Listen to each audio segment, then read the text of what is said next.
आप welcome to GS academy YouTube channel. Khurram Shahzad आपकी खिदमत में और तकरीबन 10 साल से ज़्यादा अरसे का पढ़ाने का तजुर्बा। आज हम हल करेंगे test your self 1.1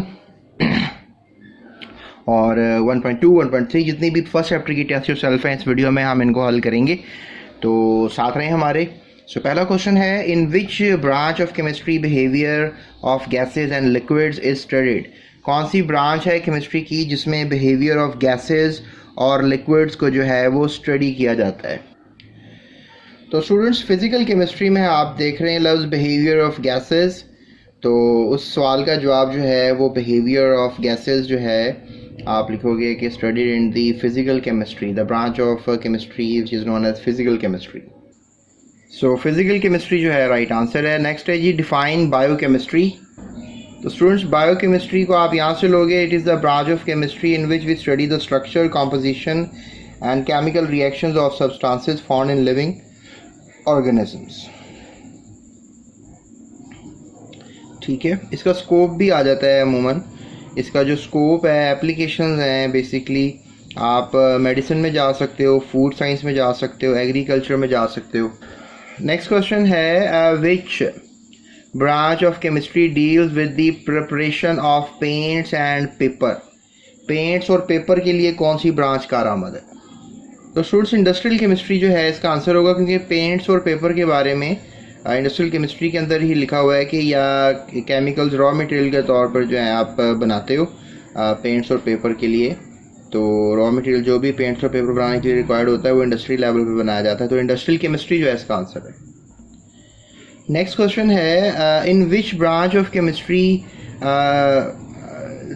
are the metabolic processes of carbohydrates and protein studied. Metabolic process study करना है कार्बोहाइड्रेट्स का, प्रोटीन का, कौन सी होगी ब्रांच? तो स्टूडेंट्स बायोकेमिस्ट्री में आप देख सकते हो कि आप बेसिकली स्टडी करोगे metabolism of biomolecule like carbohydrate, protein and fats, यानी कि आप मेटाबॉलिज्म स्टडी करोगे। तो यू कैन से कि हमारे पास बायोमोलिक्यूल्स जैसे कि प्रोटीन, फैट्स, कार्बोहाइड्रेट का मेटाबॉलिज्म स्टडी करते हैं बायोकेमिस्ट्री में, तो इसका जवाब भी बायोकेमिस्ट्री ही होगा।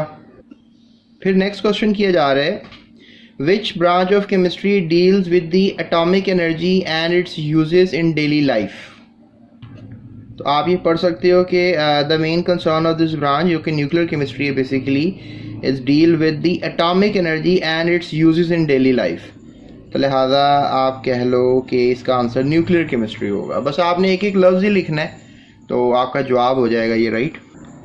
उसके बाद नेक्स्ट क्वेश्चन है, विच branch of chemistry deals with the structure and properties of naturally occurring molecules. यानी ऐसी कौन सी ब्रांच है केमिस्ट्री की जो डील करती है with the structure properties of naturally occurring molecules. तो स्टूडेंट्स इसमें आपने ऑर्गेनिक केमिस्ट्री को नहीं बोलना है। Organic chemistry determines the structure and properties of the naturally occurring as well as synthesised compound. तो ऑर्गेनिक केमिस्ट्री जो है सवाल का ठीक जवाब है। टेस्ट योर सेल्फ 1.1 हमने कर ली है, अब चलते हैं टेस्ट योर सेल्फ 1.2 की तरफ। तो ये रहा स्क्रीन पे स्टूडेंट्स आपका टेस्ट योर सेल्फ। थोड़ा सा पेज गंदा है क्योंकि बुक ये अवेलेबल थी मेरे पास, तो पर आई होप सो कि लेकिन सवाल जवाब आपके प्रॉपरली मैं करवा दूंगा। पहला क्वेश्चन है, can you identify mixture, element और compound out of the following. अब इसमें हमने मिक्सचर, एलिमेंट और कंपाउंड को आइडेंटिफाई करना है। तो first of all Coca Cola है, याद रखिएगा एक मिक्सचर है। पेट्रोलियम भी मिक्सचर होता है, शुगर एक कंपाउंड है, टेबल सॉल्ट नमक एक कंपाउंड है, ब्लड मिक्सचर है, गन पाउडर मिक्सचर है, यूरिन मिक्सचर है और एल्युमिनियम एक एलिमेंट है, क्योंकि इन्होंने एलिमेंट का भी कहा ना आइडेंटिफाई एलिमेंट। और सिलिकॉन भी एलिमेंट है, टिन जिसका सिंबल SN होता है ये भी एक एलिमेंट है, लाइम एक कंपाउंड है, CaO उसका फार्मूला होता है, और आइसक्रीम जो है ये भी एक मिक्सचर है। तो स्टूडेंट्स मिक्सचर में कोका कोला है, आपको पता होना चाहिए। इसमें जो ज़्यादातर कंपाउंड होता है मिक्सचर में कार्बन डाइऑक्साइड होता है और वाटर होता है। इसके अलावा कोई भी कंपनी अपने अपने इंग्रेडिएंट्स जो है वो कह लें कि ऐड कर देती है, ताकि होता ये मिक्सचर है। Coca Cola is a mixture. फिर पेट्रोलियम है, इसमें तो पेट्रोल हो गया, केरोसिन ऑयल हो गया, ठीक है, मिट्टी का तेल जो होता है, पेट्रोल होता है जो आप बाइक्स में डालते हैं। इसके अलावा गैसोलिन हो गया जो जहाज़ों में डलने वाला एक फ्यूल होता है। ठीक है। और बहुत से कह लें कि कंपाउंड्स हैं, कार्बन कंटेंट होता है। क्लास 10 में ना पेट्रोलियम की डिटेल के बारे में आपको बताएंगे। फिर ब्लड हो गया, ब्लड में ज़्यादातर पानी होता है, ठीक है। और पानी के साथ साथ जो है कह लें कि ब्लड में आपको मिलता है बहुत से प्रोटीन्स, कार्बोहाइड्रेट्स, ठीक है, और लिपिड्स वगैरह भी होते हैं, और कुछ आयंस भी होते हैं। तो बड़ा कुछ होता है ब्लड में, मिक्सचर होता है ब्लड। फिर गन पाउडर की अगर आप बात करते हैं तो गन पाउडर जो है आप कह लो कि इसमें पोटाशियम के कंपाउंड्स होते हैं, ठीक है, और डिफरेंट कंपाउंड्स होते हैं जो आपको पता है कि बारूद के तौर पे यूज़ होते हैं। फिर आइसक्रीम में आपको पता है कि पानी होता है ज़्यादातर, दूध होता है, दूध डेफिनेटली प्रोटीन्स है, कार्बोहाइड्रेट्स हैं, लिपिड्स हैं। फिर यूरिन की बात करें तो यूरिन में भी ज़्यादातर जो है वो पानी होता है, और इसमें स्पेसिफिक एक कंपाउंड होता है यूरिया। तो आपको पता है कि यूरिया जो है एक ऐसा कंपाउंड है जो कि एनिमल यूरिन में होता है ज़्यादातर, ये एक कंपाउंड होता है। लेकिन compound lot of different compound makes mixture, तो यूरिन भी मिक्सचर है, पानी, यूरिया और फॉस्फेट्स होते हैं, और भी बहुत कुछ होता है यूरिन में, ठीक है। उसके बाद हम चलते हैं कंपाउंड की तरफ। तो कंपाउंड हमारे पास एक शुगर ये बता रहे हैं, तो शुगर का फार्मूला आपको आना चाहिए, C12H22O11, ये शुगर है। फिर टेबल सॉल्ट की बात कर रहे हैं, आम घर में जो नमक होता है सोडियम क्लोराइड, उसको टेबल सॉल्ट कहते हैं। अब लाइम की बहुत सी किस्में हैं, समटाइम लाइम जो है क्विक लाइम की शक्ल में हो तो कैल्शियम ऑक्साइड कहते हैं इसको, चूने की शक्ल में हो तो कैल्शियम कार्बोनेट कहते हैं इसको, और स्लेक्ड लाइम की शक्ल में हो तो कैल्शियम हाइड्रोक्साइड कहा जाता है। फिलहाल लाइम को मैं कंपाउंड के तौर पे ही कंसीडर कर रहा हूँ, क्योंकि लाइम जो है वो जो है ये आपकी किताब में भी है, देखें क्विक लाइम के बारे में उन्होंने लिखा हुआ है, तो कैल्शियम ऑक्साइड है। फिर ये देखें लाइम स्टोन लिखा है उन्होंने, तो कैल्शियम कार्बोनेट है। तो एक मैंने ऐड करवा दिया आपको स्लेक्ड लाइम, स्लेक्ड लाइम, ये भी लाइम से ही लफ्ज़ है, और ये होता है slaked lime, calcium hydro oxide, ये भी फार्मूला यूनिट है। एक होता है student soda lime, soda lime होता है, और सोडा लाइम क्या होता है कि कैल्शियम ऑक्साइड प्लस और सोडियम हाइड्रोक्साइड होता है, शायद 10 क्लास में ही होता है सवाल, अमूमन आता है शॉर्ट क्वेश्चन, सोडा लाइम। तो ये लाइम का लफ्ज़ यहाँ पे भी है, ठीक है। अब देखो ये बेसिकली मिक्सचर है लाइम का लफ्ज़, तो इसलिए बहुत सी की बुक्स में देख लो आप क्या दे रहे हैं वो आपको जवाब। उसके बाद एल्यूमिनियम है, ये एक एलिमेंट है, Al इसका सिंबल है, 13th element of the periodic table. Silicon 14th element है पीरियोडिक टेबल का, ठीक है। और जो टिन है दैट इज़ Sn, और Sn जो है इसका असली नाम वैसे स्टैनम है, और पुराना नाम और नया नाम इसका टिन है। ये आपको पीरियोडिक टेबल नज़र आ रहा है, इसमें 50th एलिमेंट है पीरियोडिक टेबल का, 118.119 मास है, टिन स्टैनम। ये एल्यूमिनियम है और ये सिलिकॉन है। तो स्टूडेंट्स ये था पहला क्वेश्चन। अब चलते हैं दूसरे क्वेश्चन की तरफ। How can you justify that air is a homogeneous mixture, identify substances present in it. हवा एक होमोजीनियस मिक्सचर होता है, इसमें कोई शक नहीं है, क्योंकि सारी जो हवा में गैसेस हैं वो डिस्पर्स्ड हैं, इक्वली हर जगह पे हैं, यूनिफॉर्म है, तो होमोजीनियस तो होता है। अब सो क्वेश्चन ये कि हवा में होता क्या क्या है। तो ऑक्सीजन होती है बहुत ज़्यादा, नाइट्रोजन उससे भी ज़्यादा होती है, 78% नाइट्रोजन है, ऑक्सीजन 21% है। तो इसका भी आंसर देख लेते हैं। तो स्टूडेंट्स ये इसका आंसर आप कंसिडर कर सकते हो कि it consist of oxygen 21%, nitrogen 78, carbon dioxide होती है, वाटर वेपर्स होते हैं, वेरी करते हैं, and traces of inert gases भी होती हैं, आर्गन, हीलियम, जो नोबल गैसेस पीरियोडिक टेबल में आपको नजर आती हैं ना, सब हवा में होती हैं। So which are not chemically combined with each other. और ये जो सारी गैसेज हैं ये आपस में कोई रिएक्शन नहीं कर रही होती हैं, एग्जिस्ट कर रही होती हैं, इसलिए एयर कहते हैं। Air is a mixture, homogeneous mixture. फिर है जी the compounds of the air can show their individual character properties. हर कोई कंपाउंड जो हवा में है उसका अपना अपना करेक्टर है। In the other words components retain their individual characters. और जितने भी कंपोनेंट्स हैं जो आपको नज़र आ रहे हैं सारे कंपोनेंट्स ही हैं, अपना अपना करेक्टर संभाल कर बैठे हुए हैं, मतलब हर कोई अपनी अपनी शनाख्त रखता है। सो द अगर कंपाउंड जो होता है ना सारे आपस में रिएक्शन कर जाए तो एक नया कंपाउंड उसकी अपनी शनाख्त होती है। तो यू कैन से दैट कि ये फंडामेंटल चीज़ें हैं जो हवा में मौजूद हैं। So the components of the air can be separated by physical methods such as distillation, evaporation. और हवा के अंदर जो गैसेज इनको अलहदा किया जा सकता है, डिस्टिल्ड किया जा सकता है, और एवेपोरेशन के मेथड से भी इसको हासिल किया जा सकता है।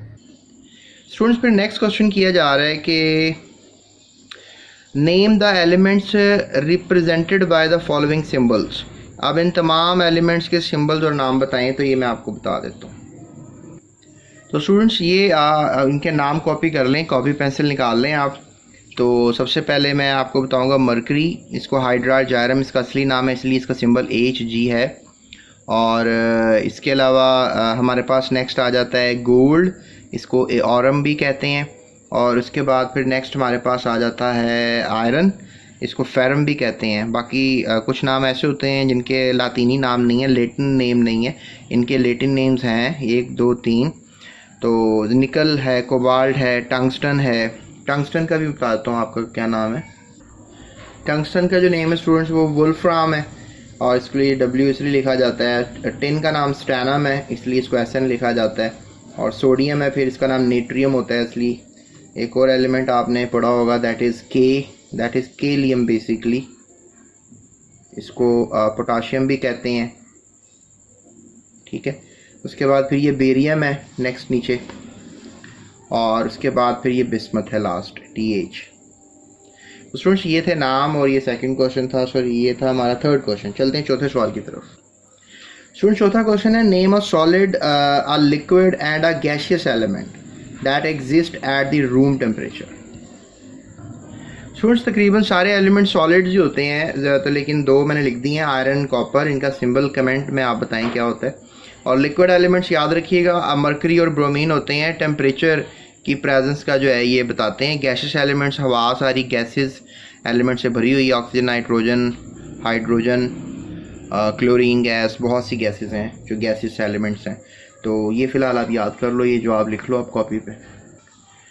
स्टूडेंट्स, के बाद लास्ट क्वेश्चन किया जा रहा है, रूम टेम्परेचर क्या होता है। वैसे 25 डिग्री होता है रूम टेम्परेचर, ये अमूमन टीचर्स नहीं बताएंगे आपको, लेकिन याद रखिएगा 25 डिग्री पे ये सारे एलिमेंट्स, और स्पेशली लिक्विड एलिमेंट्स याद रखिएगा। ब्रोमीन और मरकरी मैंने आपको बताए हैं, ठीक है। और बहुत से बच्चों का ख्याल होता है कि गैलियम भी जो है वो होता है रूम टेम्परेचर पे लिक्विड, लेकिन रूम टेम्परेचर पे गैलियम सॉलिड होता है, लेकिन हथेली पे रखो तो वो पिघल जाता है। तो गैलियम नहीं है, सिर्फ आपने ब्रोमीन, इसको ब्रोमीन वाटर भी कहा जाता है, और मरकरी जो भी आपने यहाँ पढ़ा ये मरकरी है।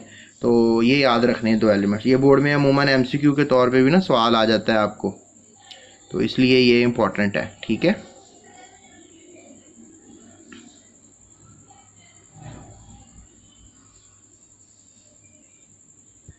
उसके बाद पांचवा क्वेश्चन किया जा रहा है, what elements do the following compound contain. इनमें कौन कौन से एलिमेंट्स होते हैं, इनकी बात करते हैं।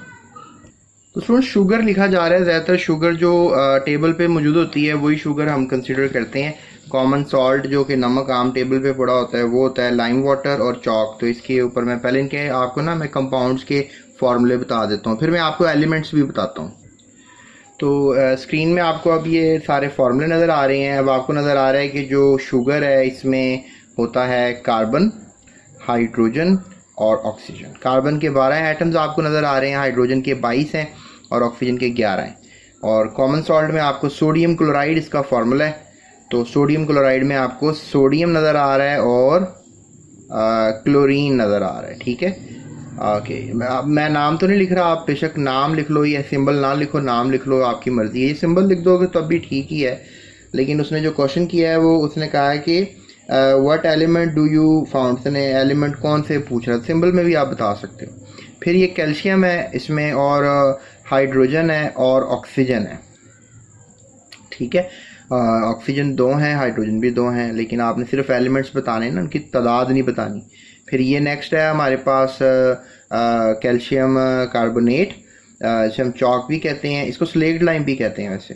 तो कैल्शियम कार्बोनेट जो है वो होगा Ca, इसमें कार्बन, कैल्शियम होगा, कार्बन होगा और ऑक्सीजन होगा, ठीक है। ये 3 एलिमेंट्स होंगे। तो आई होप सो कि आपको पता लग गया होगा इस सवाल के जवाब का भी, जो कि 5वां सवाल था, आखिरी सवाल था टेस्ट योर 1.2 का। तो let's move towards the next test yourself which is 1.3। जी तो स्टूडेंट्स, टेस्ट योरसेल्फ 1.3 की तरफ अब चलते हैं, ठीक है। यहाँ पे सवाल किया जा रहा है कि how many AMU 1 gram of a substance has. यानी हमने ऊपर स्टेटमेंट अभी पढ़ी थी आप मेरे लेक्चर्स भी लिया करें, लेक्चर से इंशाल्लाह बहुत फ़ायदा होगा आपको, सारे सवाल आपको बड़ी आसानी से पता लग जाएंगे क्या जवाब है। तो मेरे स्टूडेंट बने इंशाल्लाह। आपकी केमिस्ट्री में 60/60 पक्के हैं मेरे साथ, लेकिन यह है कि you have to be my student, you have to be my subscriber. तो ये सवाल है कि 1 AMU is equals to 1.66 into 10⁻, यानी AMU बेसिकली यूनिट होता है किसी भी एटम का मास का, जो कि आपको पता है कि एटम बहुत छोटी सी एंटिटी है तो उसका यूनिट भी बहुत ख़ास होना चाहिए, तो हमने रखा एटॉमिक मास यूनिट। तो फिर कुछ साइंसदानों ने सवाल किया तो कितने ग्राम के बराबर होगा, तो हमने जवाब दिया कि 1 AMU इतना छोटा यूनिट है कि वो इतने ग्राम्स के बराबर होगा, यानी 1 ग्राम के हमने कोई करोड़ों अरबों हिस्से कर देने हैं, 1 ग्राम के अनगिनत हिस्से कर देने हैं। देखें -24 का मतलब है नीचे आप ला के 1 के साथ 0 लगाते रहे, 24 0 लगाए, 1 ग्राम के इतने टुकड़े कर देने आपने। फिर सवाल किया जा रहा है कि अगर how many AMU 1 gram of substance has, यानी कि हमें पता है 1 AMU में तो इतने ग्राम्स हैं, लेकिन 1 ग्राम में कितने AMUs होंगे, तो वो मैं आपको कैलकुलेट करना सिखा देता हूँ। अब स्टूडेंट्स हमें पता है कि भाई 1.66 इंटू 10⁻⁻24 ग्राम्स जो हैं वो 1 AMU के बराबर है, लेकिन आपने यहाँ पे बेसिकली इस नंबर को, आप ये नंबर नहीं आपको यहाँ पे चाहिए, यहाँ पे आपको 1 ग्राम चाहिए। इक्वालिटी के इस तरफ आपको जो है AMU का पता लगाना है, यानी 1 AMU तो अभी है, लेकिन यू वांट टू नो कि 1 ग्राम में कितने AMUs हैं। इस नंबर को यहाँ पे ले आएंगे, डिवाइड कर देंगे, और फिर डेफिनेटली यहाँ पे कुछ नहीं बचेगा तो 1 रह जाएगा, कुछ इस तरह। तो अब यहाँ पर क्या हुआ, ये वैल्यू मैं उठा के यहाँ पे डिवाइड कर दी है, 1/, बन गया, ठीक है। और फिर ये 1, अब इसको क्या होगा, इस पावर को हम कर लेंगे पॉजिटिव ऊपर जाकर और इस दोनों को डिवाइड कर लेंगे कैलकुलेटर से, जो कि आसान है। तो आपके पास बेसिकली 1 ग्राम का आंसर कुछ आएगा। तो अभी आप कैलकुलेटर निकालो और इसको आपस में कर लो डिवाइड। तो 24 ऊपर आके आपको पता है माइनस था, ऊपर आके पॉजिटिव हो चुका हुआ है। तो when you will do this तो डेफिनेटली आपके पास जो है आंसर आएगा। तो स्टूडेंट्स अब हम 1 को डिवाइड कर देंगे बेसिकली 1.66 से, जो कि करना है। तो अब देखिए आंसर आ रहा है 0.6024। तो यहाँ से आपने अंदाज़ा लगाया कि ये हमारे पास आंसर है। तो अब आपको पता है कि यहाँ पॉइंट लगाओगे तो आपने साइंटिफिक कंडीशन क्लास 9 फिज़िक्स में सीखी होगी। तो 6.02 इंटू 10⁻⁻1 लगाना पड़ेगा ना, ये वैल्यू इक्वल है, ठीक है। और इंटू 10⁻24 AMU हो जाएगा, और इस तरह से फिर आपको इसको माइनस कर दोगे तो 6.02 इंटू 10⁻23 AMU के बराबर 1 ग्राम आ जाएगा। यानी आपने यही बताना था, क्वेश्चन यही था कि 1 ग्राम जो होता है, how many AMU 1 gram of a substance has. तो ये देख सकते हो आप question, how many AMU 1 gram of substance, 1 gram substance आपने बताया, AMU का आपने आंसर 6.02 10⁻23 जो कि एवोगाड्रो नंबर के बराबर ही बन रहा है। सो ये आंसर है। उसके बाद नेक्स्ट क्वेश्चन किया जा रहा है, is atomic mass unit SI unit of atomic mass, कि जो एटॉमिक मास यूनिट है कि ये SI यूनिट है एटॉमिक मास का। तो ये भी एक अच्छा क्वेश्चन है। स्टूडेंट्स एटॉमिक मास यूनिट का ये वाला पैराग्राफ है, relative atomic mass and atomic mass unit. इसमें कहीं नहीं लिखा हुआ कि आपका जो SI यूनिट है वो एटॉमिक मास यूनिट है। तो इस लिहाज से फिर मैं ये डिक्लेयर नहीं कर सकता कि जो AMU है वो एटॉमिक मास SI यूनिट है। SI होता है सिस्टम इंटरनेशनल यूनिट। तो उस लिहाज से मैं लिख दूंगा जवाब इसका कि it is not a SI unit, ठीक है। उसके बाद नेक्स्ट क्वेश्चन है जी, what is the relationship between atomic number and atomic mass. Atomic number में और एटॉमिक मास में क्या रिलेशन होता है। तो स्टूडेंट्स ये आंसर आप कॉपी कर लो या लिख लो इसको, A is equal to Z plus N, A atomic, ये रिलेशनशिप होता है, ठीक है।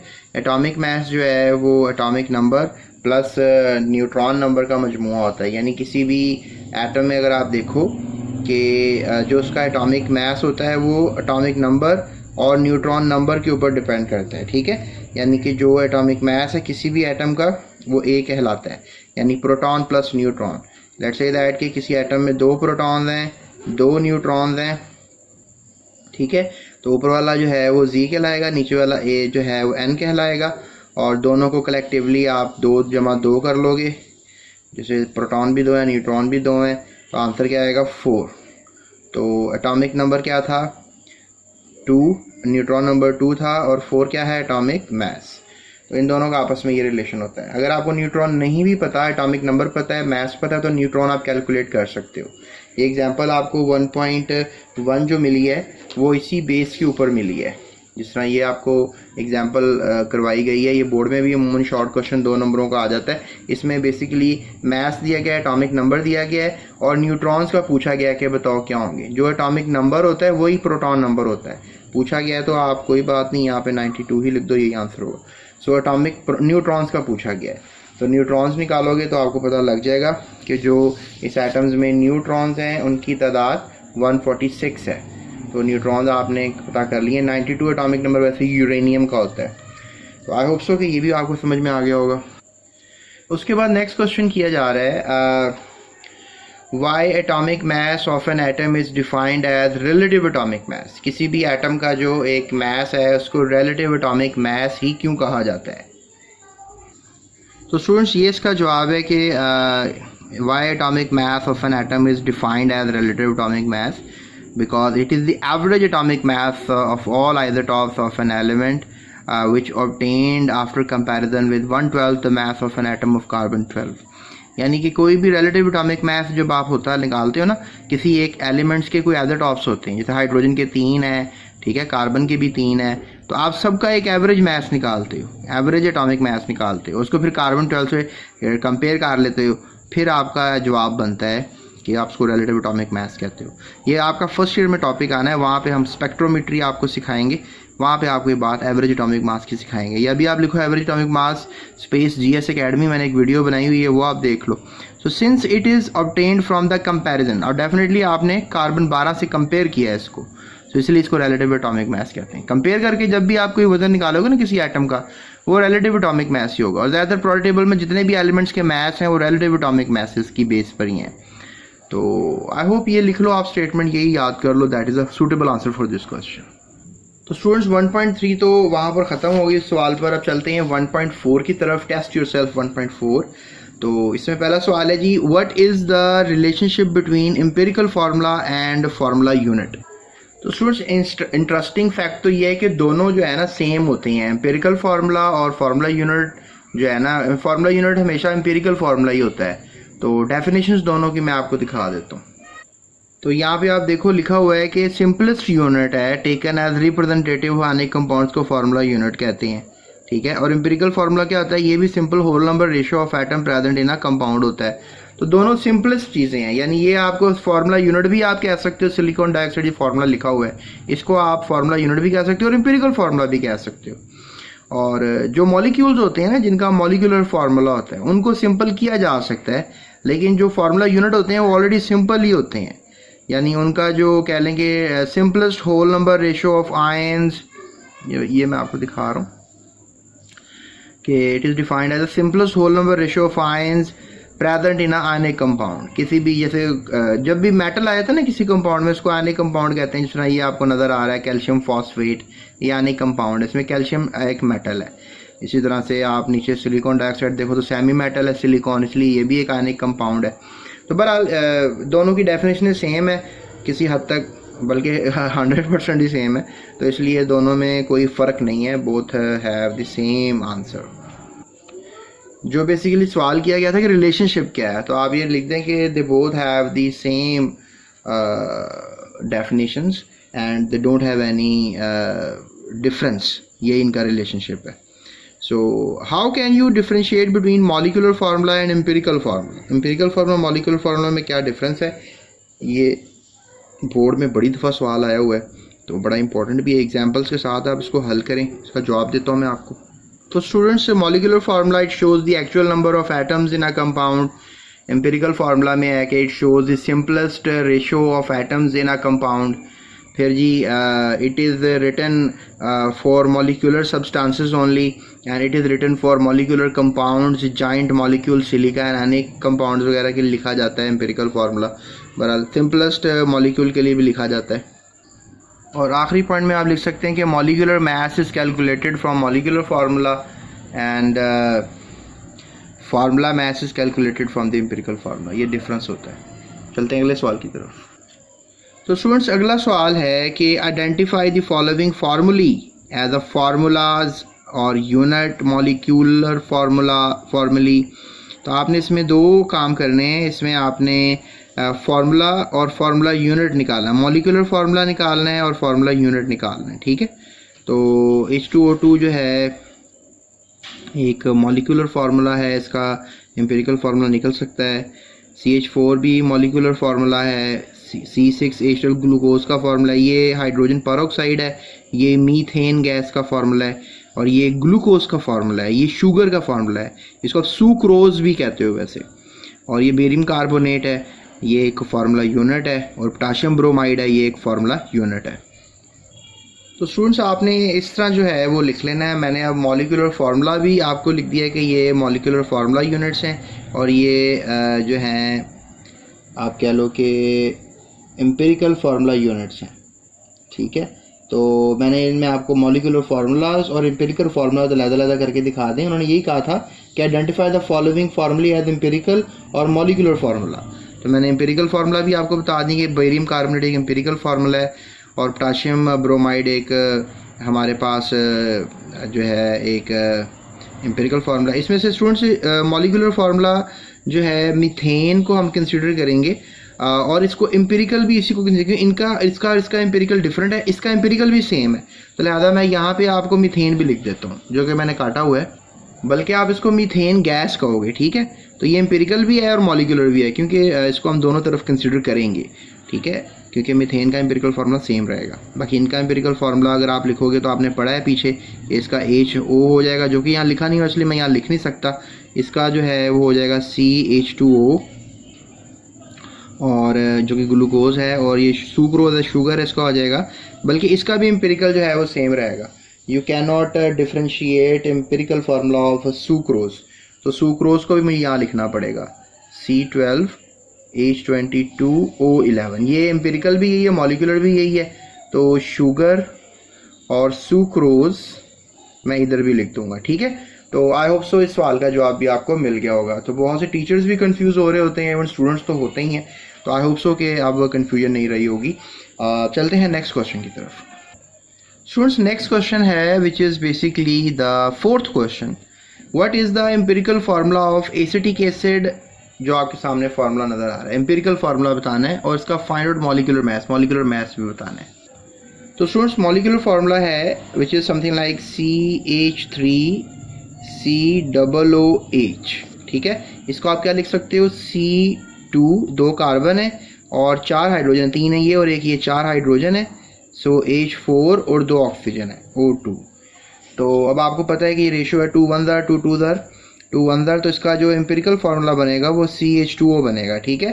तो ये इसका स्ट्रक्चरल फार्मूला है बेसिकली किसी हद तक, और ये इसका मॉलिक्यूलर फार्मूला है। तो इसको मैंने इसका एम्पिरिकल लिख दिया है। अब बेसिकली उसने कहा कि आपने find out its molecular mass भी करना है, यानी आपने इसका मॉलिक्यूलर मास भी निकालना है।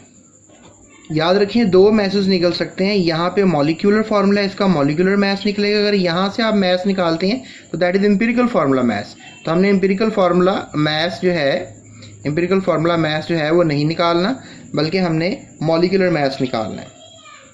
तो जैसे कि आपको नज़र आ रहा है 2 कार्बन है और 4 हाइड्रोजन है, जमा कर देंगे अगले एलिमेंट के साथ, 4 हाइड्रोजन है, जमा कर देंगे अगले एलिमेंट के साथ 2 ऑक्सीजन है, ठीक है। और जो कार्बन का वज़न होता है वो 12 होता है, ठीक है। और जो हाइड्रोजन है उसका वेट 1 होता है, और ऑक्सीजन का 16 होता है, ठीक है। तो इसका 24 हो जाएगा एज अ टोटल, इसका 4 ही रहेगा, 4 1 4 और 2 16 32, ये हो जाएगा 36 और ये हो जाएगा 24 फिलहाल एज इट इज़। और इन दोनों को जमा कर लें आप, तो ये कोई बन जाएगा आपका टोटल राउंड अबाउट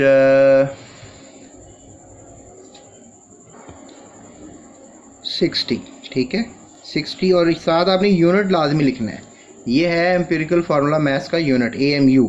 तो 60 AMU जो है मॉलिक्यूलर, आपने बेसिकली मॉलिक्यूलर मास निकाला है एसिटिक एसिड का, ठीक है। हमने किसका निकाला है, एसिटिक एसिड का मॉलिक्यूलर मास, एसिटिक एसिड। तो चलें ये भी निकाल लें आप, इसका भी मैंने मना कर दिया था, चलें निकाल लें। तो कार्बन 1 है, हाइड्रोजन 2 हैं, और ऑक्सीजन 1 है, तो 12 जमा आपको पता है इसका प्लेस कर दो, 2 हो जाएगा, 1 है ना इसका, और 16, तो ये 14 हो जाएगा और 16 हो जाएगा। इन दोनों को आप ऐड करोगे तो ये 30 हो जाएगा, 30 AMU। अब इसको क्या कहोगे आप? That is basically empirical formula mass, empirical formula mass. अच्छा, क्वेश्चन में ये रिक्वायरमेंट नहीं थी, उन्होंने ये नहीं पूछा था हमसे, उन्होंने बस ये कहा था कि इसका मॉलिक्यूलर मैस निकालना है, वो मैंने आपको निकालना सिखा दिया। ये एडिशनल मैंने आपको बताया, ये निकालने की ज़रूरत नहीं है, क्योंकि देखो उन्होंने क्वेश्चन में पूछा था कि आपने निकालना है मॉलिक्यूलर मैस, तो मैंने आपको find out its molecular mass का तरीका दिखा दिया है। अब चलते हैं कैलकुलेट द फार्मूला मैसेस। अब एक मरतबा फिर हम फार्मूला मैस निकालेंगे सोडियम सल्फेट का, जिंक सल्फेट का और कॉपर कार्बोनेट का। तो स्टूडेंट सबसे पहले सोडियम सल्फेट का निकाल लेते हैं, दैट इज सोडियम सल्फेट।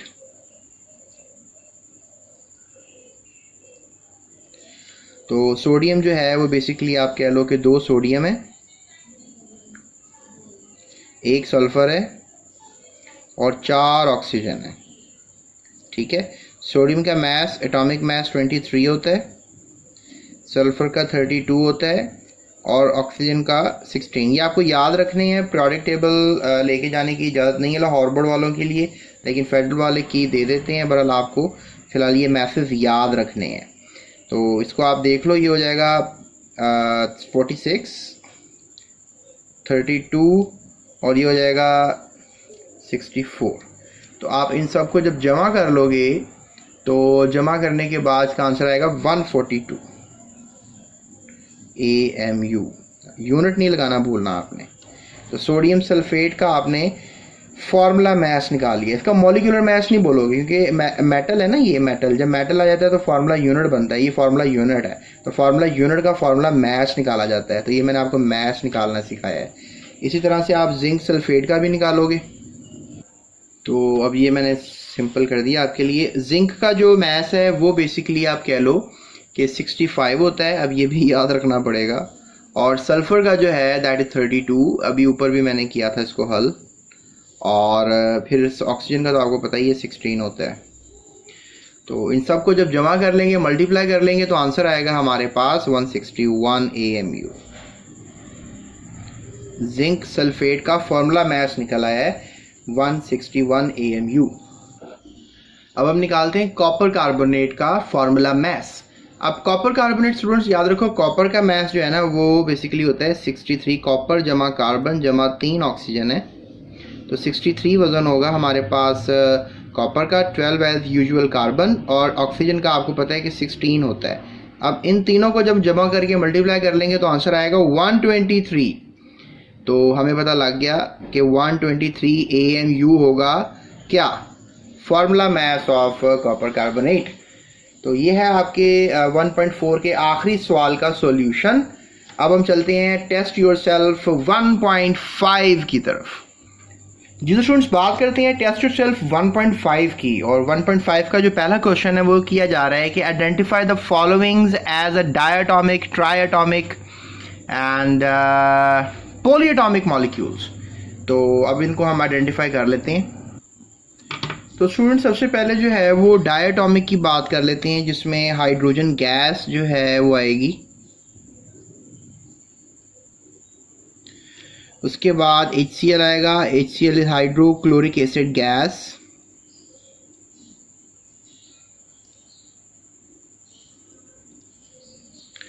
उसके बाद ये आएगी कार्बन मोनोऑक्साइड गैस।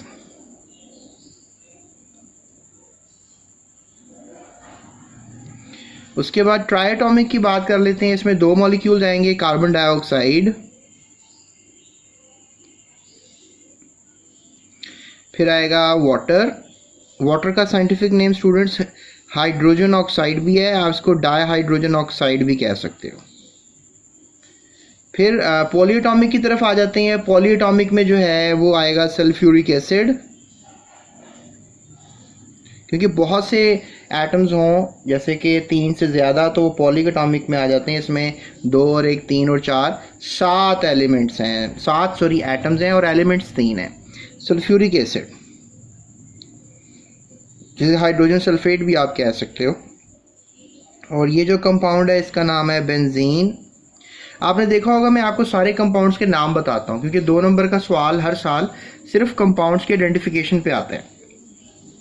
तो आप मैक्सिमम कंपाउंड्स के नाम याद करो जो आपके सिलेबस में है, ताकि आपकी हेल्प हो। सो बेंजीन इज़ द कंपाउंड जो कि पॉलीएटॉमिक है। इस वक्त यहाँ ट्राइएटॉमिक 3 एटम्स हैं, 2 ऑक्सीजन और 1 कार्बन, 2 हाइड्रोजन 1 ऑक्सीजन, और यहाँ पर 2 आपको एटम नज़र आ रहे हैं, 2 hydrogen chlorine 2 carbon oxygen 2 atoms. तो डायटॉमिक, डाई का मतलब 2 होता है, ट्राई का मतलब 3 होता है, पोली का मतलब होता है बहुत से, मैनी। तो स्टूडेंट्स अमूमन जो है लफ्ज़ों की पहचान के बगैर ही चीज़ों को मेमोराइज रखते हैं, तो ये भी एक मिस गाइडनेस होती है माइंड को लेकर। तो चलते हैं अगले सवाल की तरफ। स्टूडेंट्स अगला क्वेश्चन है 1.5 टेस्ट योरसेल्फ का। Identify among the following as a cation, anion, free radical, molecular ion, molecule. तो चलें ये भी कैटेगरी बना लेते हैं। तो स्टूडेंट्स सोडियम एक जो है कैथोड की तरफ जाने वाला कैटायन है, फ्री रेडिकल ब्रोमाइड आयन है, ये मॉलिक्यूलर आयन है, मॉलिक्यूल है। So nitrogen is also a molecule and chlorine gas is also a molecule, nitrogen gas, chlorine gas. Carbonate anion है, और उसके बाद नेक्स्ट हमारे पास आ रहा है जी हाइड्रोजन हाइड्राइड आयन है, ये एनायन है। और उसके बाद ऑक्सीजन एक मॉलिक्यूल है, और ऑक्साइड एक नेगेटिवली चार्ज आयन है जो कि एनायन है। सो इसकी कैटेगरी बनाई हुई है मैंने। तो स्टूडेंट्स आप देख सकते हो ये है सोडियम आयन कैटायन की कैटेगरी में, इसे आप सोडियम आयन कहोगे। इसी तरह से ये कार्बोनेट आयन है, और इस तरह से ये आप लोगे दैट इज़ हाइड्राइड आयन, और उसके बाद ये ऑक्साइड आयन। और स्टूडेंट्स इस तरह से आप इस तरफ आ जाओगे फ्री रेडिकल में, ब्रोमीन फ्री रेडिकल है ये। और उसके बाद दैट इज़ मॉलिक्यूलर आयन में that is nitrogen gas molecular ion, और फिर ये मॉलिक्यूल आपको नज़र आ रहे हैं, और that is chlorine gas molecule, then oxygen gas molecule, then nitrogen gas molecule. तो स्टूडेंट्स ये हमारे पास थी कैटेगराइजेशन, और ये थी टेस्ट योरसेल्फ 1.5। जंप करते हैं 1.6 की तरफ। जी तो स्टूडेंट्स बात करते हैं टेस्ट योरसेल्फ 1.6 की।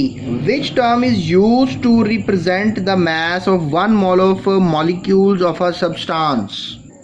So students, the term gram molecular mass of a gram molecule is used to represent the mass of 1 mole of a molecule substance. जैसे for example 1 gram molecule of water को देखें तो 18 ग्राम के बराबर है। तो term हमने यूज़ की ग्राम मॉलिक्यूल, याद रखिएगा ग्राम मॉलिक्यूल, ठीक है। उसके बाद है जी 1 gram of molecule sulphuric acid H2SO4, उसका 98 ग्राम मास है, 1 मोल उसका एज अ होल हम देखेंगे पार्टिकल्स की तादाद है, तो इसके लिए भी टर्म ग्राम मॉलिक्यूल होगा, ठीक है। सो चलते हैं अगले क्वेश्चन की तरफ। स्टूडेंट्स अगला क्वेश्चन है how many atoms are present in 1 gram atomic mass of a substance. यानी अगर आपके पास जो है कितने एटम्स होंगे किसी 1 ग्राम एटॉमिक मास और सब्सटेंस में। तो students 1 gram atomic mass is actually 1 mole of an element, याद रखिएगा। So therefore it contain Avogadro's number 6.02 × 10⁻23 atoms. जैसे 1 ग्राम एटॉमिक मास सोडियम का लेंगे तो 23 ग्राम के बराबर होगा, जो 1 मोल के बराबर है, जिसमें कम अज कम यानी आप कह रहे हैं 23 ग्राम अगर आप तोलेंगे तो इतने एटम्स होंगे 23 ग्राम में, ठीक है। इसे आप कहेंगे 1 ग्राम एटॉमिक मास, यानी ये है 1 ग्राम एटॉमिक मास। हाइड्रोजन का 1 ग्राम ही होगा, और अगर आप कार्बन की बात करेंगे तो यहाँ पे 12 ग्राम लिखा होगा। यहाँ पे 1 gram atomic mass of carbon, यहाँ सी लिखा होगा तो यहाँ लिखा होगा 12 ग्राम, जो कि 1 मोल के बराबर होगा, उसमें भी 12 ग्राम में होंगे एवोगाड्रोस नंबर। तो लिहाजा फिलहाल सोडियम की बात हो रही है, सो ये आप कॉपी कर सकते हैं। चलते हैं अगले सवाल की तरफ। स्टूडेंट्स नेक्स्ट क्वेश्चन किया जा रहा है explain the relationship between mass and mole of a substance. Mass और मोल में क्या रिलेशनशिप है। तो स्टूडेंट्स इसमें कोई रॉकेट साइंस नहीं है। The relationship between mole and mass can be expressed as, ये आपने फार्मूला याद कर लेना है, और इसी फार्मूले से एक और फार्मूला निकला है। जैसे मास ऑफ सब्सटेंस का निकालना है, जैसे let's say non mass substance molar mass, तो मास ऑफ सब्सटेंस को इधर रहने इसको लाके इधर मल्टीप्लाई करते, number of mole into the molar mass, number of mole into the molar mass. तो ये फार्मूले दो आपस में एक दूसरे में कन्वर्ट हो सकते हैं, ठीक है। सो ये है मास मोल रिलेशनशिप। ये बोर्ड में भी अमूमन क्वेश्चन आ जाता है, तो आपने इसको फॉर्मूले को दोनों को बड़ी अच्छी तरह से याद कर लेना है। स्टूडेंट्स नेक्स्ट क्वेश्चन किया जा रहा है, find out the mass of 3 moles of oxygen atoms. तो स्टूडेंट्स क्वेश्चन था कि find out the mass of 3 moles of oxygen atoms. तो 1 मोल ऑक्सीजन एटम्स का 16 ग्राम के बराबर होता है, तो यहाँ पे 3 मोल लिखेंगे, दोनों तरफ 3 को मल्टीप्लाई कर देंगे, तो वी गॉट 48 ग्राम्स। यानी 3 मोल्स ऑफ ऑक्सीजन एटम्स में का वजन 48 ग्राम। यानी अगर 1 मोल ऑक्सीजन है तो 16 ग्राम वजन है, अगर 3 मोल ऑक्सीजन होगा तो मल्टीप्लाई करते हैं 16 के साथ, तो 48 ग्राम ऑक्सीजन होगा। यानी कि वी हैव ग्रेटर अमाउंट, अगर हमारे पास वैल्यू बढ़ेगी ग्राम में, ग्राम की वैल्यू भी बढ़ जाएगी। शुरू चलते हैं अगले क्वेश्चन की तरफ। अगला सवाल है, how many molecules of water are present in half mole of water. तो स्टूडेंट्स अब है हमारे पास क्वेश्चन कि हाफ मोल ऑफ वाटर में कितने होते हैं पानी के मॉलिक्यूल। तो हमें पता है कि 1 मोल ऑफ वाटर के अंदर एवोगैड्रो नंबर ऑफ मॉलिक्यूल्स होते हैं, राइट। तो लिहाजा हम कह सकते हैं कि दोनों तरफ हमें, क्योंकि 1 मोल का आंसर नहीं चाहिए, हमें हाफ मोल का चाहिए, तो हाफ को दोनों तरफ मल्टीप्लाई करेंगे, तो half multiply by 1, half multiply 6.0223, तो हाफ मोल ऑफ वाटर में आ जाएगा 6.02/2 इंटू 10⁻23 मॉलिक्यूल्स। तो इन दोनों को डिवाइड करेंगे तो 3.01 आ जाएगा इंटू 10⁻23 मॉलिक्यूल्स। तो ये होगा हमारे पास आंसर कि half mole of water contain 3.01 into 10⁻23 molecules of water.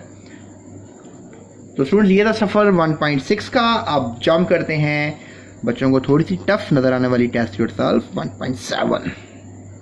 तो स्टूडेंट्स इस वक्त हम बात कर रहे हैं 1.7 की। How many atoms of sodium are present in 3 moles of sodium and what is the mass of it.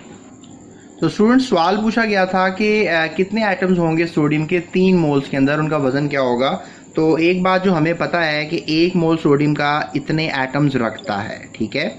और उसके बाद अगर हम 3 को मल्टीप्लाई कर दें तो 1 मोल का आंसर अगर ये है तो 3 का आ जाएगा। तो 3 को हमने इधर भी और इधर भी मल्टीप्लाई किया तो 3 मोल्स ऑफ सोडियम हमारे पास आ गया तकरीबन 18.06 10⁻23 एटम्स के बराबर। तो स्टूडेंट्स एक कंडीशन तो पूरी हो गई है कि 3 मोल्स में कितने एटम्स होंगे, तो हमने बता दिया है कि 3 moles of sodium contain 18.06 into 10⁻23 atoms. अब हमें पता है मोलर मास, या कह लें कि the mass of sodium, atomic mass of sodium, जो कि 23 है। तो एटॉमिक मास ऑफ सोडियम जो है वो 23 AMU है। तो आप कह सकते हैं कि 1 मोल सोडियम जो है उसका वजन होगा हमारे पास तकरीबन 23 ग्राम्स। तो लेकिन हमें 1 मोल का आंसर नहीं चाहिए, 3 मोल्स का चाहिए। तो again multiplying both sides with the 3 कर लेंगे।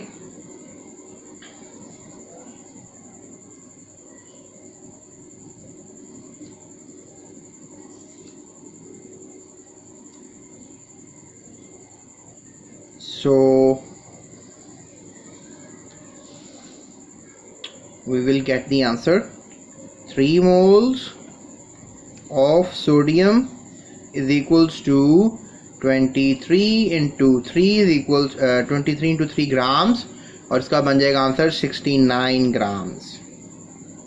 तो आपके पास आंसर आ गया 3 moles of sodium contain this much atoms, ठीक है, and 3 moles of sodium contain this much grams। और यही क्वेश्चन की रिक्वायरमेंट थी। आगे चलते हैं नेक्स्ट क्वेश्चन की तरफ।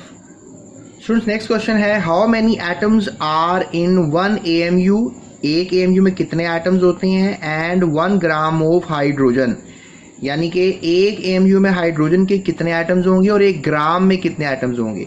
तो स्टूडेंट्स याद रखो AMU है एटॉमिक मास यूनिट है, तो याद रखो कि 1 एटम में 1 AMU होगा, यानी कि 1 AMU में 1 हाइड्रोजन एटम होगा। लेकिन 1 ग्राम चूँकि एक फार्मूला मास है, ये कह लें कि फार्मूला मास कह रहा हूँ बल्कि मॉलिक्यूलर मास है, बल्कि ग्राम एटॉमिक मास है हाइड्रोजन का। तो लिहाजा यहाँ पर मैं आपसे कहना चाहूँगा कि 1 ग्राम में एवोगैड्रो नंबर होगा, यानी 6.02 10⁻23 एटम्स होंगे। यानी 1 AMU 1 हाइड्रोजन एटम का वजन है और 1 ग्राम 6.02 इंटू 10⁻23 एटम्स का वजन है। ग्राम बड़ा वजन का यूनिट होता है और AMU छोटे वजन का यूनिट होता है। यानी एक एटम को आप AMU में कंसीडर कर सकते हो मैस को, लेकिन ग्राम में 1 एटम का मैस नहीं होता। आप कह लो कि बहुत से एटम्स का मैस होता है, आप 1 मोल या मोलर मैस आप कह सकते हो। तो students atomic mass of hydrogen atom जो है वो 1.008 AMU है, राइट। और ये भी याद रखो जो एटॉमिक मास होता है वही मोलर मास होता है, तो 1 मोल ऑफ हाइड्रोजन भी यही होगा।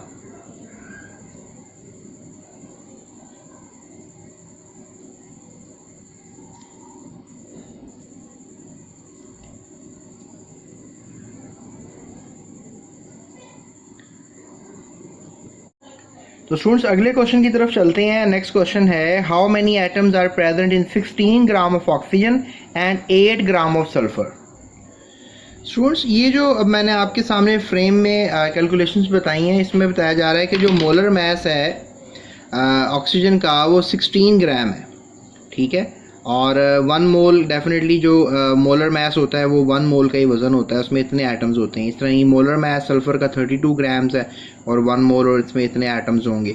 तो हमें मोलर मास में एटम्स का तो पता होता है, राइट।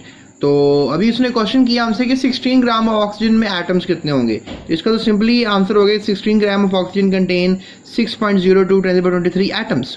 लेकिन अब नेक्स्ट क्वेश्चन है कि 32 ग्राम जो है उसमें एवोगैड्रो नंबर होता है सल्फर के लिहाज से, लेकिन उसने 32 ग्राम्स का हमसे जिक्र नहीं किया, उसने 8 ग्राम्स का किया है। तो स्टूडेंट्स हमने यहाँ पे फार्मूला लगाना है। फार्मूला क्या लगेगा? फार्मूला बेसिकली ये लगेगा कि हम पहले मोल कैलकुलेट करेंगे कि 8 ग्राम में कितने मोल होते हैं, और फिर 8 ग्राम में मोल पता लगने के बाद हम एटम्स की तादाद बता पाएंगे। तो स्टूडेंट्स मोल के लिए जो है आपने क्या करना है कि नॉन मास ओवर मोलर मास का फार्मूला लगा देना है। नॉन मास आपके पास 8 ग्राम है और मोलर मास आपके पास 32 ग्राम है, ग्राम ग्राम से कट जाएगा और आंसर आपके पास आएगा 8/32 का 0.25 मोल्स। तो आपको अब मोल्स पता लग गए हैं। अब जब मोल्स पता लग जाते हैं तो नंबर ऑफ़ एटम्स निकालना बड़ा आसान है। तो स्टूडेंट्स का फॉर्मूला है कि नंबर ऑफ़ मोल्स के लिए कि जो भी मोल आपको पता है वो आपने एवोगैड्रो नंबर से मल्टीप्लाई कर देनी है। तो मोल अभी आपने निकाले थे 0.25 और एवोगैड्रो नंबर आपको याद हो गया होगा 6.02 10⁻23। तो अब इन दोनों को आपस में मल्टीप्लाई करेंगे तो आंसर आ जाएगा 1.505 इंटू 10⁻23 एटम्स। तो आप ये कह सकते हो कि 8 gram of sulphur contain 1.505 into 10⁻23 atoms. I hope students आपको आंसर पता लग गया होगा इस क्वेश्चन का। अब चलते हैं अपने नेक्स्ट क्वेश्चन की तरफ। स्टूडेंट्स नेक्स्ट क्वेश्चन जो है जो कि चौथा सवाल है, the mass is the mass of 1 mole of oxygen and 1 mole of sulphur is same. चलें जी इसको भी हल करने की कोशिश करते हैं। तो स्टूडेंट्स 1 मोल ऑफ सल्फर जो है वो 32 ग्राम के बराबर होता है, जबकि 1 मोल ऑफ ऑक्सीजन 16 ग्राम के बराबर होता है। ये तो ग्राम एटॉमिक मासेस हैं जो आपने याद रखने, तो लिहाजा हम कह सकते हैं no the masses of 1 mole of oxygen sulphur are not same, they are different as mentioned above. तो ये था स्टूडेंट्स हमारे पास सवाल का जवाब। चलते हैं अगले क्वेश्चन की तरफ। स्टूडेंट्स नेक्स्ट क्वेश्चन किया जा रहा है जो कि 5वां सवाल है, what do you mean by 1 atom of carbon and 1 gram atom of carbon. जी तो स्टूडेंट्स 1 एटम ऑफ कार्बन का मतलब तो यही होता है कि सिंगल एटम ऑफ कार्बन, याद रखिएगा 1 एटम ऑफ कार्बन का मतलब। लेकिन 1 ग्राम का एटम्स ऑफ कार्बन का मतलब होता है एवोगैड्रोज एटम्स ऑफ कार्बन, या कह लें कि 6.02 × 10⁻23 atoms of carbon. So that is suitable answer, इसको आप लिख लो। अब चलते हैं अपने नेक्स्ट क्वेश्चन की तरफ। तो स्टूडेंट्स नेक्स्ट क्वेश्चन किया जा रहा है कि if 16 gram of oxygen contain 1 मोल, अगर 16 ग्राम में 1 मोल ऑक्सीजन होता है atoms, calculate the mass of 1 atom of oxygen in grams. ठीक है, अब आपने एक एटम का ग्राम्स में वजन बताना है, तो ये भी बड़ा आसान सा न्यूमेरिकल, इसको हल कर लेते हैं। तो स्टूडेंट्स अगर अभी आपने हमारा चैनल सब्सक्राइब नहीं किया तो जल्दी से सब्सक्राइब करें, क्योंकि आपकी किताब के तमाम टेस्ट योरसेल्फ हमने इसी तरह से बनाए हैं और नीचे डिस्क्रिप्शन में लिंक्स भी हैं, आप उनको फॉलो कर सकते हैं। आखिर में थंबनेल्स भी आपको नज़र आ जाएंगे, आई बटन्स भी नज़र आ जाएंगे, तो अभी चैनल को सब्सक्राइब करो। सो चलते हैं नेक्स्ट क्वेश्चन की तरफ। तो स्टूडेंट्स बात करते हैं अब आपसे हम 6 क्वेश्चन की। If 16 gram of oxygen contains 1 mole of oxygen atoms, calculate the mass of 1 atom of oxygen in grams. Students अगर हम जो है अब यहाँ पर देखें इस प्रॉब्लम को कि 16 gram of oxygen is equals to 1 mole of oxygen, और आपको पता है कि 1 mole of oxygen Avogadro number के बराबर, तो हम कह सकते हैं कि Avogadro number of oxygen items जो होते हैं वो 16 ग्राम के बराबर होते हैं। हमने बेसिकली आंसर फाइंड करना है कि एक एटम का जो है वो वज़न क्या होगा। तो डेफिनेटली अब इतने एटम्स का वजन तो 16 ग्राम है, तो एक एटम के लिए अब इसको हम यहाँ पर लाके डिवाइड कर देंगे तो 1 रह जाएगा यहाँ पे, तो ये जो वैल्यू है इधर आके डिवाइड हो जाएगी। तो लिहाजा 16 को हम 6.02 से डिवाइड करेंगे 2.66 आंसर आएगा। 23 को ऊपर लेकर आएंगे माइनस हो जाएगा। तो one oxygen atom is equal to 2.66 into 10⁻⁻23 grams. तो ये हमारे पास एक एटम का वजन होगा। तो ये इस न्यूमेरिकल का सोल्यूशन है। सो चलते हैं अपने नेक्स्ट न्यूमेरिकल की तरफ। स्टूडेंट्स, नेक्स्ट क्वेश्चन आपको अभी नज़र आ रहा होगा कि how many times 1 mole of oxygen atom is heavier than 1 mole of hydrogen atom. तो 1 मोल ऑक्सीजन जो है वो हाइड्रोजन से कितना हैवियर है। तो आप देखो 1 मोल ऑफ ऑक्सीजन एटम का वजन तो आपको पता है कि 1 मोल का वजन 16 ग्राम है, और 1 मोल इस तरह हाइड्रोजन ले तो उसका वजन कोई 1 ग्राम है। तो इसीलिए आप कह सकते हो कि 1 mole of oxygen atom is 16 times heavier, क्योंकि आपको पता है कि 1 16 से 16 टाइम्स हैवियर होता है। सो 1 मोल ऑफ हाइड्रोजन एटम, तो यही इसका एक सूटेबल आंसर होगा। आप इसका स्क्रीनशॉट ले लो या इसको कॉपी कर लो। स्टूडेंट्स, लास्ट न्यूमेरिकल भी बड़ा इंटरेस्टिंग है। उसमें 10 ग्राम नाइट्रोजन का कहा जा रहा है कि वो सेम नंबर ऑफ मॉलिक्यूल रखती है 10 ग्राम कार्बन मोनोऑक्साइड के। तो ये बात तो सच है, लेकिन ऐसा क्यों है, तो इसको हम प्रूव करते हैं। आप सबको पता है कि 1 मोल नाइट्रोजन गैस है, बेसिकली N2 है, तो 14 को 2 से मल्टीप्लाई करेंगे और वी गॉट द मैस। 1 मोल का मैस 28 ग्राम, यानी नाइट्रोजन का 1 मोल का वजन जो है वो 28 ग्राम है। अब बेसिकली हम जो है आपको पता है कि 10 ग्राम को हमने जो है देखना है, तो ये 28 ग्राम है, तो 10 ग्राम का क्या हमारे पास मॉलिक्यूल्स का रिजल्ट आएगा वो देख लेते हैं, और फिर वही हम निकालेंगे कार्बन मोनो के 10 ग्राम का वजन। तो देखेंगे कि दोनों के नंबर ऑफ मॉलिक्यूल सेम आ रही हैं। अगर सेम आ रहे हैं तो क्वेश्चन की स्टेटमेंट जो है वो सच साबित होगी। तो स्टूडेंट्स, मोल्स ऑफ नाइट्रोजन के लिए आप known mass over molar mass के फॉर्मूले का इंतखाब करोगे, और नॉन मैस आपको पता है कि डेटे में उसने 10 ग्राम दिया हुआ है, और मोलर मैस अभी आपने निकाला है 28 ग्राम, ग्राम से कटेगा। 10/28 को देखो तो 0.357 मोल्स आपके पास आ रही हैं बेसिकली 10 ग्राम में, यानी 10 ग्राम नाइट्रोजन में इतने मोल्स होते हैं। तो अब आपने क्या करना है कि इसी तरह से कार्बन मोनो को भी डील करना है। तो आप कहोगे कि 1 मोल ऑफ कार्बन मोनोऑक्साइड जो है वो बेसिकली बराबर आ जाएगी, डेफिनेटली कार्बन का और ऑक्सीजन का वजन जमा हो जाएगा। कार्बन 12 ऑक्सीजन 16, और इसका आंसर भी 28 ग्राम। अगर आप जो है यहाँ पर मोल्स निकालोगे तो मोल्स का फॉर्मूला तो वही रहेगा, तो फिर लिख लो मोल्स ऑफ कार्बन मोनो। तो इसका जवाब भी आप यही लिखोगे कि हमारे पास basically known mass over molar mass है। नॉन मैस इसका भी 10 ग्राम ही लिया जा रहा है, मोलर मैस अभी आपने निकाला है, इसका भी 28 ग्राम निकला है, तो डेफिनेटली ग्राम से कटेगा, और इसका आंसर भी 0.357। अब स्टूडेंट्स याद रखो, मोल्स जब दोनों के सेम आएंगे तो आप एक बात कह सकते हो कि दोनों के नंबर ऑफ मॉलिक्यूल्स भी सेम आएंगे। तो एक स्टेटमेंट मैं अभी आपको दिखा देता हूँ, वो आपने नोट डाउन कर लेनी है। तो स्टूडेंट्स, ये स्टेटमेंट है, the number of moles of nitrogen and carbon monoxide in a given quantities are same due to the molar masses. इनके मोलर मैसेज सेम थे, सो आप कह सकते हो कि number of molecules of different substances is same, then number of molecules will also be same. तो अगर mole same होंगे तो मॉलिक्यूल्स भी सेम होंगे। Thus 10 gram of nitrogen and 10 gram of carbon mono have same number of molecules due to the same number of moles. तो ये हमारे पास का आंसर है। होप सो स्टूडेंट्स कि आपको जो है तमाम क्वेश्चंस के आंसर मिल गए होंगे। Test yourself chapter number 1, 1.1, 1.2, 3, 4, 5, 6, 7 and मजीद वीडियोस के लिए इस चैनल के साथ रहेगा। अपना दूसरों का ख्याल रखिएगा। डिस्क्रिप्शन में वीडियोस के लिंक्स मौजूद हैं, उनको आप मजीद देख सकते हैं। So that's it, thank you so much.